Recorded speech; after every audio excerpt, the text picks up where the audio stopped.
Olá pessoal, tudo bem? Me chamo Antônio, sou acadêmico de medicina do quinto semestre e hoje a gente vai falar sobre a doença de Parkinson, certo? Então, vamos lá, né? Aqui um breve sumário do que a gente vai ver, né? Introdução, epidemiologia, fisiopatologia e o tratamento atrelado à doença de Parkinson, certo? Então, vamos lá. Bom, primeiramente é bom a gente falar um pouco, fazer uma revisão da neuroanatomia sobre os núcleos da base, né? Vocês devem lembrar lá da aula de núcleos da base que, primeiro, esse conceito de núcleo é geralmente um conceito onde você tem substância cinzenta, um pouco de substância cinzenta de núcleo neuronal dentro de substância branca. Então, uma coisa assim meio estranha, realmente, onde tu tem substância cinzenta, digamos, entremeada assim, perto de substância branca, né? Esses são os núcleos, certo? E aí tu tem os núcleos da base, beleza? Da base do crânio, né? É... E o que acontece? Esse conceito de núcleos da base, esse termo, ele é mais recente, certo? Porque na prática clínica vocês podem ver muitas vezes alguns médicos se referindo a eles como gânglios da base, né? Mas esse é um termo que, assim, na neuroanatomia não se recomenda mais utilizar, certo? Porque gânglio seria mais ou menos esse conceito aqui dos núcleos, só que aplicado ao sistema nervoso periférico, e núcleo seria esse conceito aplicado ao sistema nervoso central. Então, ele seria mais preferível nesse sentido, o conceito de núcleo, e não de gânglio, certo? Mas fica só essa curiosidade aí, né? Bom, e aí, quais são as estruturas que compõem os núcleos da base, né? Primeiramente, a gente tem que falar do núcleo caudado, que tem essa localização aqui, beleza? A gente tem que falar do putame, né, que é a estrutura aqui, e do globo pálido. O globo pálido ele é dividido em duas porções, é o pálido medial e o pálido lateral. Também pode ser chamado de pálido interno e pálido externo, certo? Também pode ter essa nomenclatura. Aí aqui de substância branca a gente tem a cápsula interna e a cápsula externa, né? Beleza? Que é o tálamo, certo? Só para relembrar um pouco da neuroanatomia aí. Beleza, faltou só aqui o núcleo subtalâmico, né? Aí, quais são as estruturas que compõem de fato os núcleos da base, né? Como eu comentei, o núcleo caudado, putame, globo pálido, o núcleo subtalâmico, né? E no caso aqui ele destaca também o núcleo ventrolateral do tálamo, certo? A substância negra também é um constituinte importante, certo? E aí só um tipo de curiosidade, uma questão de terminologia mesmo, quando a gente fala de núcleo caudado e putame, a gente fala de um termo que a gente chama de estriado, né? E quando a gente junta o globo pálido com o putame, a gente fala de núcleo lentiforme, certo? Então, quando você ouvir falar de núcleo lentiforme, está falando de globo pálido com putame, e quando estiver falando de estriado, ele está mencionando o núcleo caudado e o putame, certo? A título de curiosidade aí. Mas esses aqui são os núcleos da base, certo? Bom, e aí existe o que a gente chama de via direta. O que acontece? Os núcleos da base, eles não agem criando movimento, né? Eles agem modulando esse movimento, fazendo com que esse movimento tenha uma maior eficiência, uma maior direção, certo? E aí existem duas vias, a via direta e a via indireta. No caso aqui, para a doença de Parkinson, o recorte específico da doença de Parkinson, eu vou focar na via direta, que é uma via que a gente chama de facilitadora do movimento. É aquela que tende a facilitar com que o movimento ocorra, né? Intensificar aquele movimento, beleza? Então, existe esse circuito aqui, que eu vou falar primeiro e depois vou explicar direitinho. Então, o que acontece? Você tem o córtex, né, que é a área motora primária, digamos assim, né, e ele vai estimular o putame, né, que vai inibir o globo pálido medial, que por sua vez inibe o tálamo e depois estimula o córtex. Então, o que acontece? Isso aqui é uma alça, na verdade, de feedback, de retroalimentação. Ou seja, uma coisa vai tentar fazer com que essa aumente o estímulo, né, e vá fazendo essas alças de retroalimentação. Então, o que acontece? O córtex, ele estimula o putame, que inibe o pálido medial e, por sua vez, inibe o tálamo. Então, interpretando isso aqui, seria tipo assim, o córtex, ele faz com que o putame, ele iniba o pálido medial e, por conta disso, ele desinibe o tálamo. É só vocês pensarem, menos com menos dá mais. Então, o putame, quando ele está mais ativado, como é o caso que acontece com o córtex, ele na verdade vai promover uma desinibição do tálamo, fazendo com que o tálamo consiga fazer a atividade dele de maneira tranquila, que é estimular o córtex. Então, a via naturalmente, ela promoveria o quê? Facilitaria o movimento, né? E teria esse feedback, esse eixo de retroalimentação, né, positivo. A substância negra, caso vocês não tenham lembrado, é aquela estrutura, né, que faz parte lá do mesencéfalo e que é composta por uma série de neurônios dopaminérgicos. Esses neurônios vão ser de caráter excitatório e vão facilitar ainda mais a via direta, vão potencializar, digamos assim, a via direta. Tanto que Na doença de Parkinson, você tem a perda desses neurônios dopaminérgicos, essa degeneração. E aí, por conta disso, o movimento vai ficar mais dificultoso, vai ficar mais lento, né? E uma série de sintomas vão aparecer no paciente. Então, o mecanismo fisiopatológico da doença de Parkinson advém diretamente da via direta, né? Principalmente no que tange a substância negra, que é um estímulo da via direta, que é facilitadora do movimento, certo? Deu para entender, né? Então, só recapitulando, o córtex estimula o putame, que, por sua vez, por ter sua atividade estimulada, vai desinibir o tálamo, porque faz uma inibição da inibição, então, menos com menos mais, né?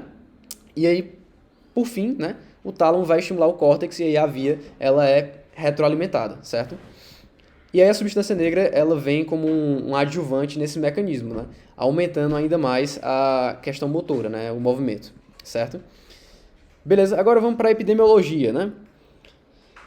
Na epidemiologia, o Parkinson é a segunda doença neurodegenerativa mais comum relacionada com a idade. A primeira é o Alzheimer, né? Existe um predomínio, né, epidemiológico no sexo masculino e a idade é o principal fator de risco, certo? Com relação a fatores protetores, por exemplo, que regrediriam, digamos assim, a chance de tu ter Parkinson, a gente pode falar, por exemplo, um que é bem curioso, que é o uso de cigarro, de tabaco, né, o tabagismo. O que acontece?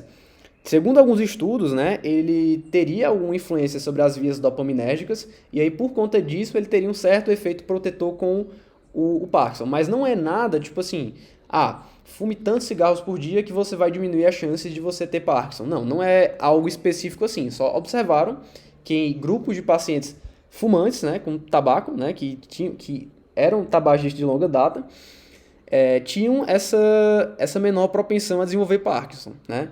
Por conta disso, é um fator protetor. Outros fatores de risco, a gente pode falar também em doenças vasculares, a gente pode falar também em questões traumáticas, né? Como, por exemplo, as concussões, né? As concussões, elas levam ao que a gente chama de encefalopatia traumática crônica, que aumenta a chance de desenvolver Parkinson, Alzheimer, né? Isso é muito comum, por exemplo, em jogadores de futebol americano, de futebol mesmo, né? De boxeadores, né? Que sofrem essas pancadas constantes e podem eventualmente desenvolver esses acometimentos, certo? Que seria o outro fator de risco aí, certo? Então, seguindo aqui. Agora focando um pouco sobre a fisiopatologia, né? Bom, na fisiopatologia a gente vai remeter diretamente a essa proteína, que é a alfa-sinucleína, né? O Parkinson ele é descrito como uma sinucleinopatia. Por que isso?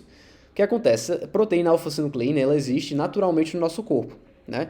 Só que por alguns motivos ocorre alguma malformação nela, uma malformação que gera o acúmulo, e aí por conta disso ela vai gerando um mecanismo neurodegenerativo, ela vai matando os neurônios, porque tudo aquilo que se acumula gera um problema metabólico e aí vai acabando com as células ali que estão tentando resolver aquele problema, certo?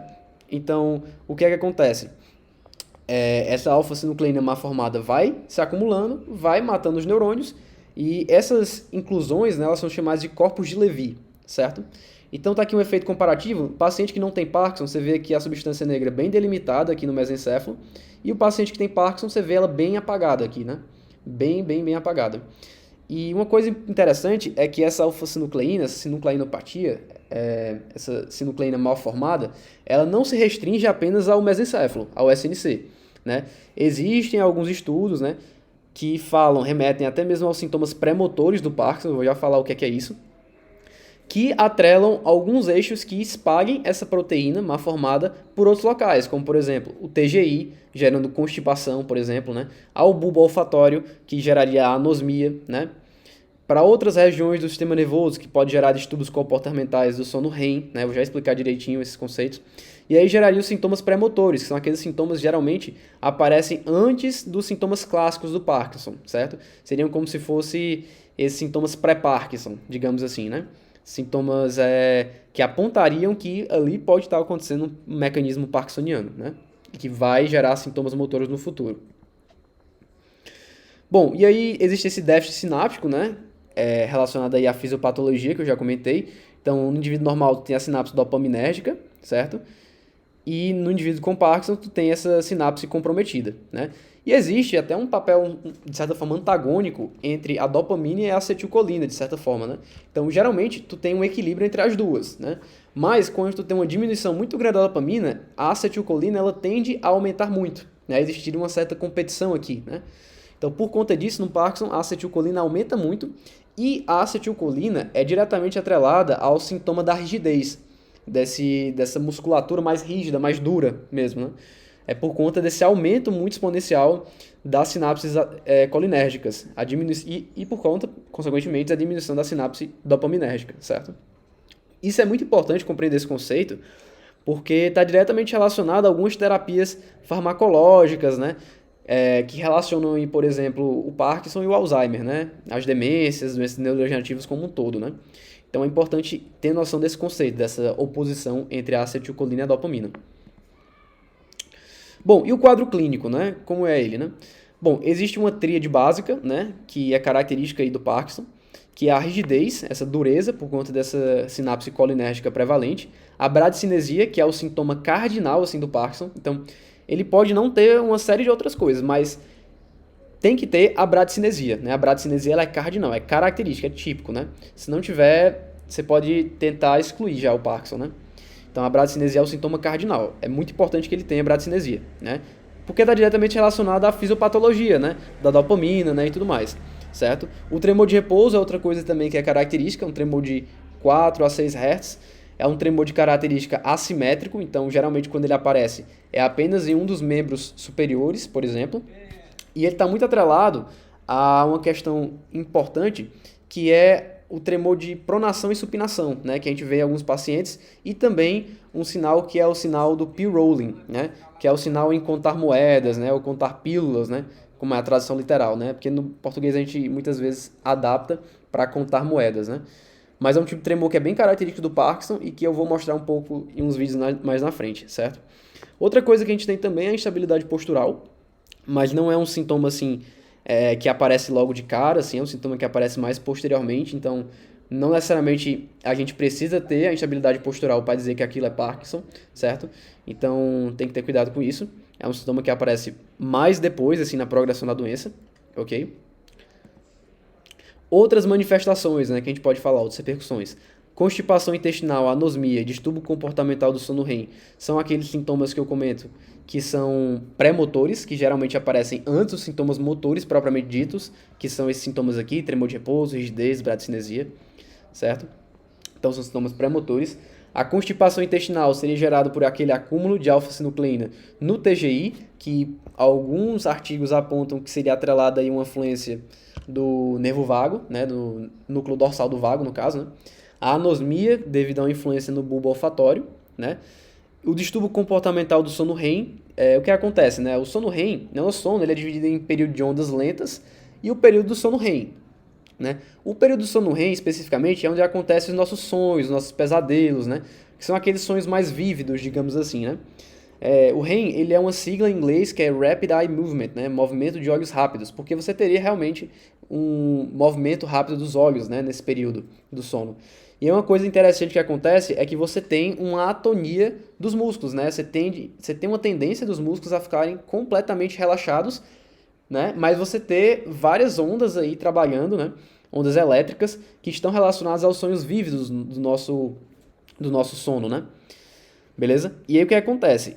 Pacientes que têm Parkinson, né, com esse sintoma pré-motor, o distúrbio comportamental, eles tendem a ter sonhos mais vívidos, mais violentos, e aí convergem com movimentos corporais mesmo, movimentos de chutes, de socos, né, movimentos assim mais violentos mesmo, e que não é tão comum, porque esse período você teria uma maior atonia, né, você teria esses músculos muito mais relaxados, né, e isso não é comum, né, esses movimentos mais violentos, bruscos assim, nesse período. Certo? Então seria um distúrbio comportamental aí, né? Marcha festinante, que é uma marcha como se estivesse se aquecendo, né? Eu vou mostrar direitinho o vídeo para vocês. Outra coisa também relacionada à marcha é a marcha em bloco, né? Que tem uma paralisia, né, na marcha, eu vou comentar um pouco mais na frente. O P-rolling, que é aquele sinal em contar moedas, né, na tradução adaptada ao português, mas na tradução literal seria o sinal de rolar moedas, né? Ou rolar pílulas, digamos assim, na verdade. Mas é porque basicamente ele é descrito com uma semelhança, né? Então, uns dizem que parece com rolar pílulas, o outro contar moedas, né? Então, fica essa questão, né? Mas é característico aí do Parkinson, né? A hipomimia, né, que converge com essa mask face, nessa face em máscara, né? O que acontece? Uma diminuição da mímica facial, então tu fica com a pessoa, o paciente, fica com aquele rosto mais rígido, mais duro, assim, com menos expressões faciais, né? Então seria essa mask face, né, que eles chamam. Então aqui alguns vídeos, certo? Sobre a marcha parkinsoniana. Have a posture which will be stooped, leaning forward, and then Então o que é que we'll acontece? have O difficulty as paciente far com as Parkinson ele vai ter initiating uma marcha, gait. primeiro, When the gait is lentificada, initiated, né? there A are marcha small lentificada, bradicinesia. steps. Ele vai Oftentimes ter there's a uma flexão postural, você percebe, é bem característico a flexão do tronco, né? Para dar uma certa estabilidade assim, ao movimento, né?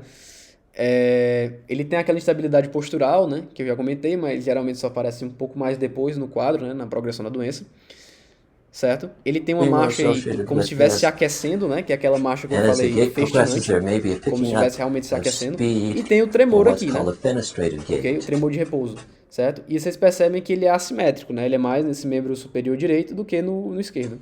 And then in turning, instead of having the normal turning, the patient will turn en bloc, which means they'll turn almost. Pronto, e essa parte aqui é muito importante porque eles chamam que é o freezing, né? O freezing of gait, né? Que é essa paralisia, esse freezing, esse congelamento da marcha. O que acontece? O indivíduo ele está andando, digamos que você está andando aqui e você viu um cruzamento que você tem uma porta para frente e uma porta para a direita. Ele quer dobrar na porta à direita. Então o que acontece? O indivíduo ele chega nesse cruzamento e ele vai ter uma grande dificuldade, digamos assim, de fazer a conversão para a direita, certo? O que é que acontece? Ele vai chegar, vai paralisar, é o freezing, e aí ele vai fazer um movimento em bloco, um movimento bem lentificado para mudar de direção, né? Então é por isso que você gera essa característica, né? Esse freezing of gait. Ele chega, paralisa, né? E aí ele vai mudando de posição bem lentificadamente, né? Como se fosse realmente uma questão em bloco, né? Por isso que chama também de marcha em bloco, né? E aí esse movimento é exatamente esse movimento que ele está descrevendo aí no A vídeo, statue moving around. certo? E aí depois ele tem uma dificuldade para iniciar o then- movimento também, Again, having difficulty ok? starting and the E march aí de novo a getting marcha off. festinante, né? E tudo mais, certo? E lentificada. Bom, continuando aqui outro vídeo, certo? Descrevendo um pouco mais dos tremores, ok? This first gentleman has tremor predominant idiopathic Parkinson's disease. You can see he has a very asymmetric tremor with his right upper extremity rest tremor, almost no tremor at all on the left. He also motioned towards his right shoulder to show that he probably has some stiff. Certo? É um tremor em pronação, supinação e é um tremor assimétrico. Você vê que é mais no superior direito do que no esquerdo. There, again on the most symptomatic side, the right side. There you can Tremor de see a repouso, very né, tá? rolling. Another man with idiopathic Beleza. Parkinson's disease, Outro exemplo aqui, pronation supination motion. certo? E aí, continuando, né?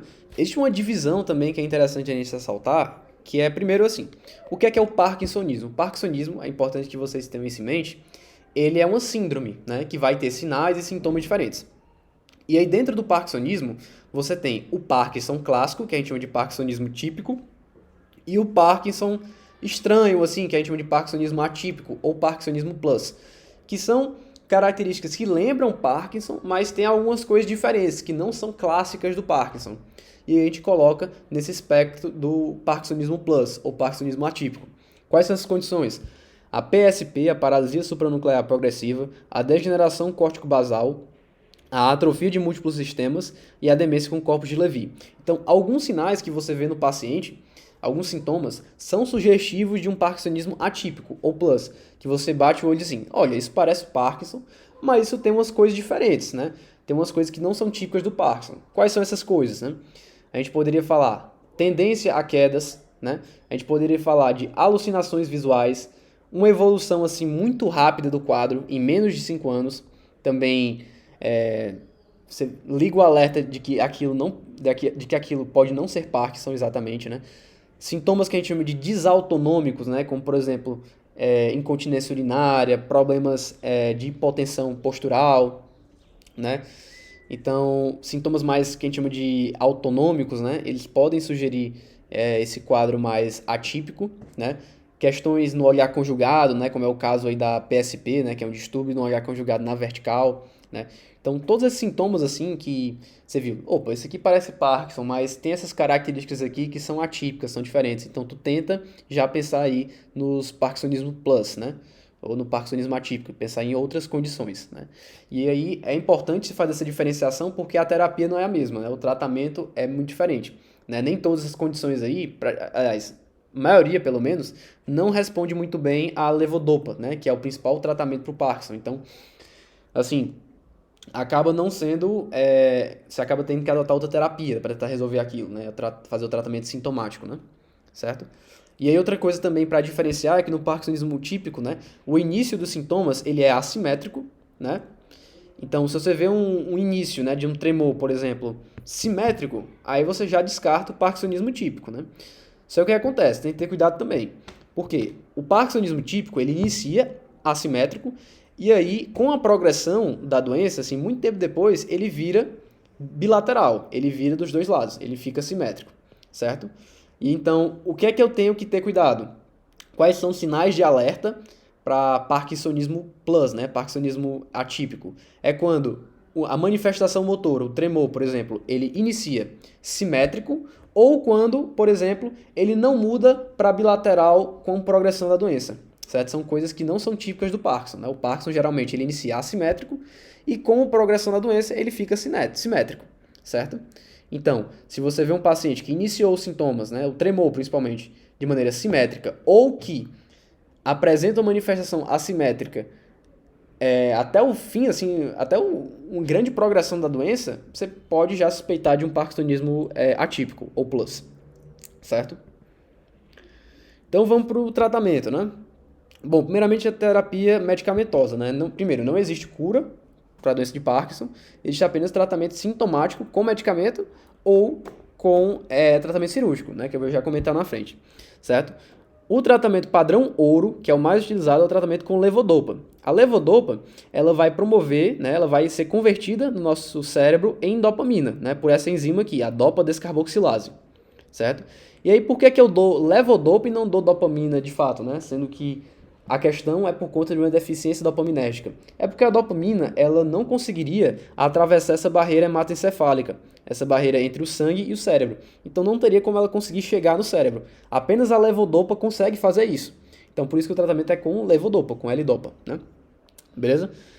E aí outros medicamentos que a gente tem aqui, por exemplo, a carbidopa, né? E também a benzerazida, né? Carbidopa e benzerazida. Essa benzerazida nem tem na lista aqui, é porque ela é de um uso um pouco mais específico aqui no Brasil, né? Em alguns outros locais usam mais carbidopa, né? Mas qual é a ação desses medicamentos, né? Eles vão inibir a dopa-descarboxilase. A dopa-descarboxilase é a enzima que serve para converter levodopa em dopamina. Aí você me diz, poxa, mas por que eu vou usar um inibidor de dopa-descarboxilase se a ação dela é converter levodopa em dopamina e é isso que eu quero?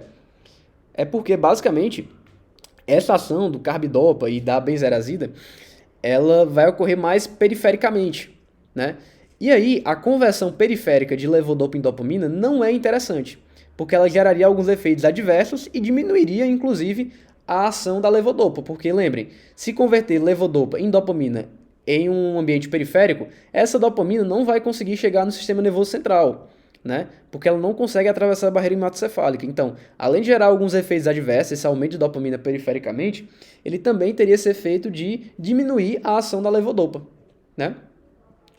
Certo?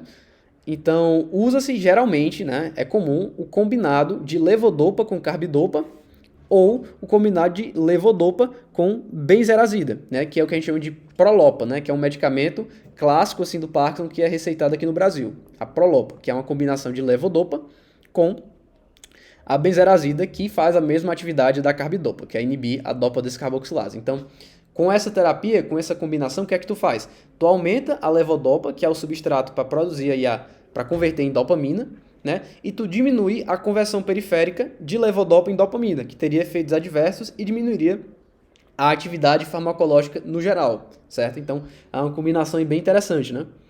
Outros medicamentos que a gente pode falar, por exemplo, seriam os agonistas dopaminérgicos, que vão agir diretamente sobre o receptor de dopamina. Então, tu não aumenta a quantidade de dopamina. O que é que tu vai fazer? Tu vai criar um medicamento, tem um medicamento que vai atuar diretamente sobre o receptor, aumentando aquela atividade, certo? Só que aí você tem alguns problemas, né? Quais são esses medicamentos? A bromocriptina, pramipexol e ropinirol, né? Quais são os problemas? Primeiro, o custo, né? São produtos caros, né? São medicamentos caros, não tão disponíveis. Outra, gera alguns efeitos adversos, certo? Tem uma menor eficiência no tratamento do Parkinson. Entre os efeitos adversos, a gente pode falar, por exemplo, do pramipexol, né? Que, como a gente bem sabe, a dopamina ela está diretamente envolvida em vias que estão atreladas ao nosso vício, né? No nosso sistema nervoso central, como a via mesolímbica, que é uma via atrelada ao vício. Então, com esse agonismo dopaminérgico, tu poderia aumentar alguns vícios que já estivessem pré-existentes ali no paciente. Então, por exemplo, compulsão alimentar, compulsão por jogos, né, compulsão por sexo, né, são coisas que podem ter esse aumento, né, podem ter esse distúrbio por conta do uso de pramipexol. Podem mudar algumas características, podem aumentar, por exemplo, essa compulsão. Então, pode ter essa característica comportamental complicada, né, como efeito adverso. Então, tem que ter cuidado com os agonistas dopaminérgicos, né. Na prática, eles nem são tão utilizados assim, né, são muito pouco utilizados. Não é primeira escolha, é bem... Já é uma terapia que não é tão utilizada assim, certo? Outros medicamentos que a gente fala também, por exemplo, os inibidores da MAO e os inibidores da COMT. A MAO e a COMT são duas enzimas que degradam a dopamina. Então, se tu inibe essas enzimas, tu aumenta a biodisponibilidade da dopamina, né? Então, por exemplo, inibidores da MAO, a seleginina e a rasagilina. A MAO, ela é a monoaminooxidase, que serve para degradar a dopamina, né? Só que ela degrada por uma via, e a COMT, né, que é a catecol ou metiltransferase, ela converte, né, ela degrada a dopamina por outra via, certo? Então, o medicamento que faz isso é a tolcapona e a entacapona, né? A tolcapona ela tem um efeito central e periférico, e a entacapona, né, ela teria um efeito mais periférico, certo? E não central, tudo bem? E aí, continuando, o que a gente poderia destacar também? Outro medicamento que é importante também são os anticolinérgicos, né? Esses anticolinérgicos, na verdade, na prática, eles nem são tão utilizados assim. Por quê? Porque, primeiro, qual seria a terapia o princípio farmacodinâmico deles, né? Eles serviriam para tentar diminuir um pouco da rigidez do paciente, porque vocês lembram que a diminuição da sinapse dopaminérgica aumenta em muito a sinapse colinérgica, e aí gera aquela característica do paciente com rigidez, de ficar duro, assim mesmo, né? Então, seria utilizado por conta disso. Outro medicamento que também é um anticolinérgico e teria essa função seria o biperideno, por exemplo, né? Só que aí tem um cuidado, porque o anticolinérgico, ele não é interessante utilizar ele em idoso, porque ele gera uma série de efeitos adversos, como, por exemplo, boca seca, problemas urinários, certo? Problemas, muitas vezes, cardíacos, pode gerar um ataque cardíaco, né? Então, assim, é meio complicado você usar em idoso, e tendo em vista que a maioria dos pacientes com Parkinson são idosos, né?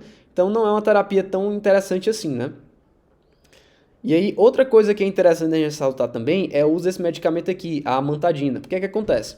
A dopamina, ela nem sempre vai se ligar ao receptor dopaminérgico, bonitinho e tal.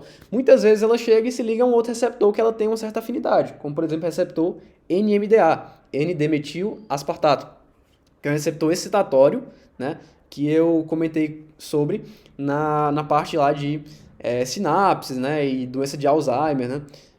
Quem viu essas aulas deve estar lembrado, certo? E o que acontece? Ele aumenta essa atividade excitatória, né? A dopamina vai chegar e se ligar, e aí muitas vezes gera alguns movimentos estranhos, bizarros, que a gente chama de discinesias, né? E esses movimentos bizarros, assim, parecendo uma coreia, uma dança, assim, né? Eles são muito complicados, assim, né? Tipo, no sentido de que é um efeito adverso muito pesado, assim, da levodopa, que pode acontecer muitas vezes, né? Porque a levodopa, ela tem certos efeitos colaterais, como, por exemplo, essas flutuações motoras, né? Quando a levodopa está funcionando, a gente diz que é o período on. E quando ela está com problema, ela não está conseguindo controlar tanto os efeitos, ela chama que é um período off, né? E muitas vezes ela tem essa flutuação, né? Muito por parte porque a levodopa ela tem uma meia-vida não tão longa assim, né? E tal. E aí, quando aparecem essas discinesias, esses movimentos bizarros, a gente usa esse medicamento, a amantadina, que vai reverter, né, vai ser um antagonista do receptor, né, NMDA, e vai impedir que a dopamina chegue, se ligue e gere esse efeito excitatório que geraria as discinesias. Então, a amantadina reverte as discinesias que podem ser geradas pelo tratamento com levodopa, né, certo? Então, é uma combinação que pode ser eventualmente utilizada. Bom, conduta cirúrgica, né? É até um negócio interessante, né? Da neurocirurgia funcional, que é uma conduta que melhora muito os sintomas do Parkinson, né? Existem outros procedimentos, como por exemplo talotomia, palidotomia, mas o mais utilizado, né, e que é o mais que tem maior eficiência comprovada, menos efeitos adversos e o maior uso mesmo, é a DBS, né, que é a Deep Brain Stimulation, né, uma estimulação profunda do cérebro, onde tu vai colocar alguns eletrodos, né, esses eletrodos vão ser colocados no globo pálido e no núcleo subtalâmico, certo? E aí tu vai ter essa estimulação por eletrodos que vai ser responsável por modular melhor essa característica motora, né? Então vai melhorar bastante os sintomas do Parkinson, né? Só que nem todo paciente é um candidato, nem todo paciente com Parkinson é um candidato a DBS, né? Para fazer uma DBS, precisa ser aquele paciente que tem um Parkinson clássico, por exemplo, né? Não pode ter aquelas características atípicas, né? Não, geralmente não se recomenda um paciente, por exemplo, que tem uma demência também sobreposta, né? Então tem uma série de características, né, que indicam ou contraindicam a DBS. Então não é utilizado para todo mundo.